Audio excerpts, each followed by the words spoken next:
No, Your WavyOcho, I'm gonna react to the evil mind of Diddy. If y'all didn't know, like Diddy is in some controversy right now, like involving Cassie and other like shit that he allegedly did, like back in his days, bro. So yeah, bro, let's click. evil mind of P. Diddy.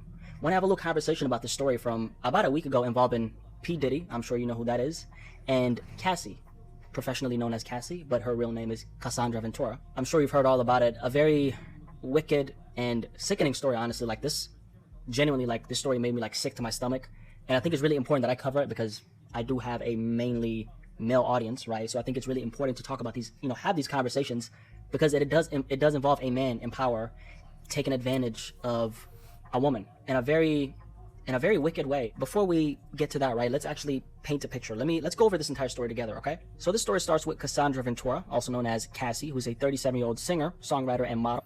I ain't gonna lie, like the only song I like of Cassie was "Official Girls" featuring Lil Wayne. That's the only song I like. That's my favorite song. That song was fire though. I ain't gonna lie. The rest of the song was alright. Like I was really never a fan of "Me and You" and "Longer Way to Go." Cassie's music career was never booming all that much. She dropped an album, her first and only album, on August 2006. It was a self-titled project that had one really successful song on there. It's called "Me and You." That record peaked at number 3 on Billboard back in 2006. Now, aside from her music career, Cassie has been a successful model ever since she became famous over 10 years ago. One of the most closely, or should I say, one of the most closely connected people to Cassie's name, however, is this man right here, P. Diddy, Puff Daddy. Actually, let me take that back because I ain't calling another nigga Daddy. Puffy, right? Sean Combs. We all know him. Diddy got mad nicknames, bro. I ain't gonna lie. Diddy got mad nicknames. P. Diddy, Puff Daddy, Sean Combs, Sean Diddy, like mad nicknames, mad names. P. Diddy, he's a hip hop mogul. He's a sicko. Cassandra met Sean in 2005 when she was 19 years old, and they started officially dating in 2007 when she was 21 years old.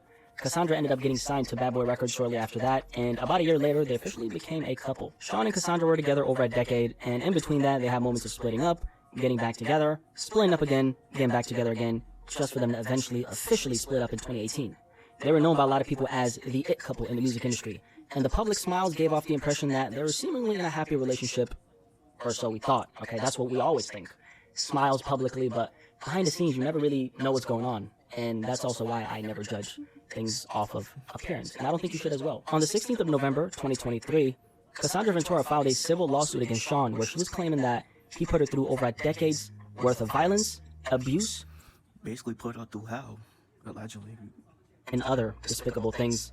According to Cassandra, she was manipulated into a lifestyle that involved the provision of drugs, a whole lot of sexual abuse, and what eventually would lead to rape. So what I want to do right now is I want to go over some of the bullet points in this lawsuit. I want to go over some of the allegations coming from Cassandra, right, that are pinned against Sean Combs, right, P. Diddy, Puffy. And I'll be honest, like, this is really, really graphic. So if you are sensitive to this kind of stuff, that's completely understandable. Just click off this video right now. But one of the bullet points, or should I say the first bullet point, says the following. Among other violent and unlawful acts, Mr. Combs raped Mrs. Ventura in her own home after she tried to leave him, often punched, beat, kicked, and stomped on Mrs. Ventura, resulting in bruises, burst lips, black eyes, and bleeding.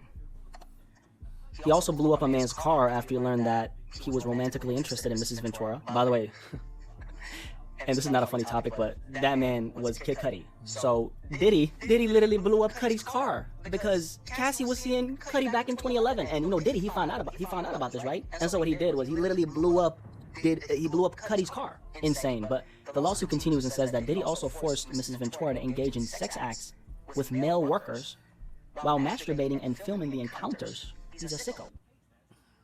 He at one point also, and this is what the lawsuit continues and says, ran out of his apartment with a firearm in pursuit of a rival industry executive whom he learned was nearby, and demanded that Mrs. Ventura to carry his firearm in her purse just to make her uncomfortable and demonstrate how dangerous he is. And he also introduced her to a lifestyle of excessive alcohol and substance abuse, and required her to procure illicit prescriptions to satisfy his own addictions. And this is what they say on another specific encounter, she had with Diddy, right? Cassie had this very specific encounter with Diddy, and this is what happened. So this was back in September 2018, and Cassie describes how she wanted to essentially leave Diddy, okay? And so she joined him for a dinner, right? And this dinner took place in Malibu. It was at like an Italian restaurant. And she was essentially sitting down with Diddy to, bring the news to him. Like, hey, I'm done. This relationship is done. We've been through this. You did this to me. So she was going to deliver this news to him, okay? So they went to this restaurant. And in Cassie's mind, this was going to be the final conversation and the final goodbye. However, things turned pretty dark. After they finished eating, they apparently went back to her apartment, which Diddy had paid for. And he allegedly forced himself inside, tried to kiss her, and she attempted to push him away because she was uncomfortable, right? And Diddy, allegedly, decided to forcibly rip her clothes off and unbuckled his belt. He then proceeded to rape her as she was attempting at pushing him away and telling him to stop. Cassie, after that, took deliberate steps to completely just cut herself off from Diddy because this was the final straw, according to her, right? Like, she had been through so much with this man. He had put her through so much. And at this moment in September 2018, after this happened, she was done. So she took the steps in order to completely cut herself off from Diddy, and she did so by leaving the home that he paid for her, and she returned the car he had purchased for her, because apart from the house that he bought for her, which was under his name, right? That's probably why he felt so comfortable doing these things, allegedly. He had also purchased a car for her, and she turned the car back, she left the house, and she was done. Diddy, according to this lawsuit, created a flyer for a party that was supposed to be hosted by Cassie in Miami, but the thing about this event she was going to host it wasn't real. It was a smokescreen in order to get Cassie over to Miami so Diddy could have her, all to himself, right? It was allegedly used as a ploy to get Cassie to fly to Miami, so Diddy wanted to create a little bit of distance between her then boyfriend at the time, which I believe it was actually Ryan Leslie, right? Ryan Leslie. But so he created this fake. And also, if y'all didn't know, Ryan Leslie and Cassie did a song together. It's called "I'm Addicted." That's the song. That's the name of the song that they did together. Poster, and he got her to Miami. So she flew to Miami thinking that he was gonna host an event, but turns out that Diddy just wanted her all to himself. But anyway, she flew to Miami. She met up with Diddy, and allegedly, she ended up being sexually abused by Diddy after he provided her with copious amounts of drugs. And then on another instance, after a party with Jay-Z, Diddy allegedly brutally beat Cassie inside an Escalade by kicking and hitting her. He then allegedly forced her out of the vehicle, and she then caught a cab to her apartment where she spent the next several days in isolation, terrorized, and she was traumatized after this experience, right? And then we have another situation where he allegedly pushed Cassie into the corner of a vehicle and stomped her face in. Diddy's security guard apparently tried to stop this, and he tried to de-escalate the situation but failed to do so. Cassie allegedly tried to run, and he kicked her in the face once again. The lawsuit states that Cassie was bleeding profusely to the point where she began throwing up as a result of the violent assault. The lawsuit then goes on to state that Diddy panicked after realizing that he had just left physical proof of his abuse, and that allegedly prompted him to isolate Cassandra in a hotel suite in Los Angeles for an entire week, so the injuries of this brutal beating could heal and the tangible evidence of abuse was non-existent. And by the way, according to Cassie, everyone who worked around Puff knew exactly what was going on. They all knew what was going on. On another instance, Diddy had this thing that he liked to indulge in, okay? You could call it fantasy, a fetish, whatever. The fantasy in question is called voyeurism, and for anyone who doesn't know what voyeurism is, let me pull up the definition of it. It's essentially when you get pleasure from watching other people engage in sexual activity. And according to this lawsuit, Diddy stated that it would turn him on if he saw Cassie with another dick. And so he allegedly arranged this thing called a freak-off. So Diddy had Cassie himself and a male sex worker wear a masquerade mask. And while they're all high on some kind of drugs, Diddy was allegedly directing Cassie to perform sexual acts on this unknown man. And he was in a cut just enjoying the show. And by the way, this freak-off thing was a common occurrence, and each session lasted for multiple days. And yeah, this is only a few instances from the 35-page lawsuit that was filed against Diddy by Cassandra Ventura, also known as Cassie.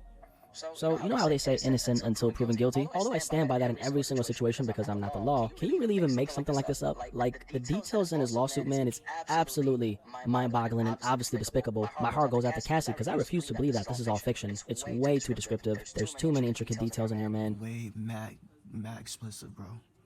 Mad disturbing.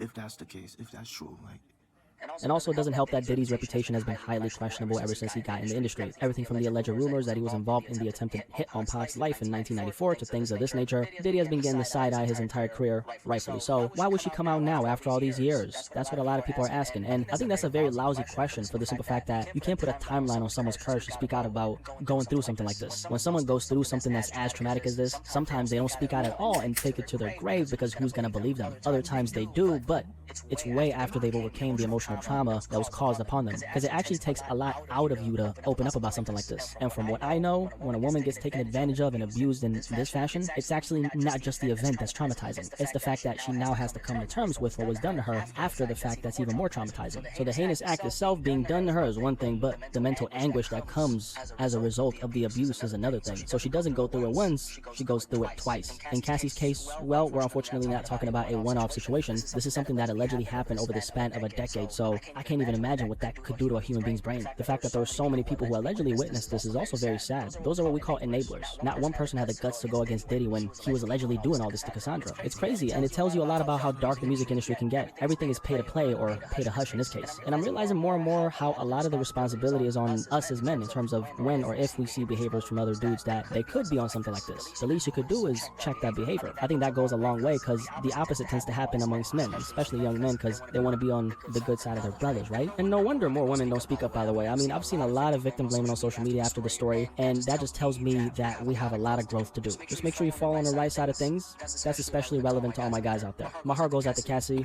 Absolutely horrible what she allegedly went through. At the time of me recording this civil case has been settled, and the number is at $30 million.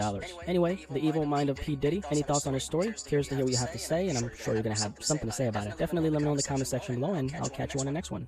Peace. Okay, that's the vid. Yeah, bro, this Diddy not only has to deal with the Cassie shit, he got to deal with other like lawsuit that he might like have to deal with, bro. Like you feel me? Like, you know, there's mad celebrities that like 50 Cent, Suge Knight, you know, that saying like, and other people that's not celebrities that saying like Diddy done bad things and done like bad things like back then, bro. Like niggas be saying like Diddy's a weirdo and all that shit. So yeah, bro. Let me know what y'all think, bro. Do y'all think Diddy like did this, or do y'all think like Cassie's lying, bro? Let me know, bro. Make sure y'all like, comment, subscribe, y'all know the vibes. Where you just checking out you are.